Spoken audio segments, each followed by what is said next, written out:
देखिए, block Congress committee Kolayat के द्वारा आज नीट के पेपर जो पिछले 3 सालों से लगातार लीक हो रहे हैं और अभी पिछला 2026 का पेपर भी लीक हुआ, उसका पूरे देश में ज़बरदस्त विरोध चल रहा है। आप देखिए, जो जंतर मंतर है, देश की राजधानी दिल्ली में आज देश भर के लाखों युवा पिछले कई दिनों से जंतर मंतर पर धरना दिए हुए बैठे हैं। मतलब 16 साल से लेकर 26 साल 28 साल तक के युवा छात्र छात्राएं इस मांग को लेकर धरना दे रहे हैं। इस मांग को लेकर वो प्रदर्शन कर रहे हैं कि जो केंद्र के शिक्षा मंत्री है सरकार में, मोदी जी की कैबिनेट में जो शिक्षा मंत्री है धर्मेंद्र प्रधान जी, उनका तत्काल इस्तीफा लिया जाए, क्योंकि वो अपना दायित्व निभाने में विफल हो चुके हैं और उसकी जिम्मेदारी उनको तय करनी चाहिए कि धर्मेंद्र प्रधान को हटाया जाए और इसकी जांच भी की जाए और उसके साथ साथ केंद्र सरकार सख्त कानून बनाए। जो नकल रोकने के लिए, पेपर लीक रोकने के लिए सख्त कानून बनाने की जो बात है,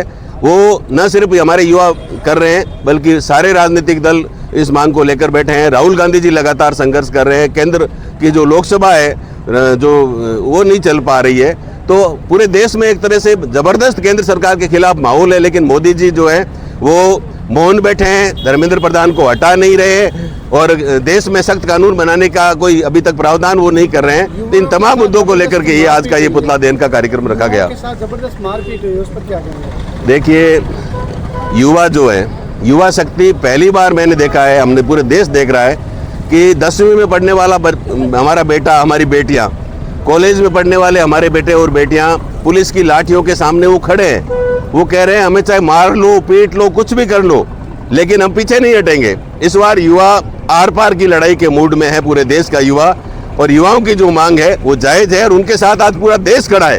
कांग्रेस पार्टी के नेता राहुल गांधी जी लगातार संघर्ष कर रहे हैं। नेता प्रतिपक्ष राहुल गांधी के साथ किस प्रकार का व्यवहार किया गया, उनको घसीटा गया। मतलब संवैधानिक रूप से जो सदन के नेता होते हैं वो प्रधानमंत्री होते हैं और नेता प्रतिपक्ष जो होता है वो दूसरे नंबर का पद होता है, लेकिन उनको सड़क पर घसीटा गया, उनके साथ दुर्व्यवहार किया गया और विपक्ष के सैकड़ों सांसदों के साथ मतलब लाठीचार्ज किया गया, उनके साथ दुर्व्यवहार किया गया। ये केंद्र सरकार की जो तानाशाही की नीति है, ये तानाशाही की नीति अब ज़्यादा चलने वाली नहीं है। देश का युवा और देश का आम आदमी ये समझ चुका है कि मोदी जी की सरकार सिर्फ बातें करती है। ये सरकार हर तरफ से, हर मोर्चे पर विफल हो चुकी है। चाहे युवाओं की बात करें, चाहे किसानों की बात करें, किसान भी इनके खिलाफ खड़ा है, युवा आज इनके खिलाफ खड़ा हो गया है। और आने वाले समय में यदि समय रहते इनको यदि सद्बुद्धि नहीं आई तो देश का आम आदमी सड़कों पर आएगा और इनको जो है संसद से और विभिन्न पदों से हटा करके, सड़क से खींच करके लाने की क्षमता भी देश की जनता में है।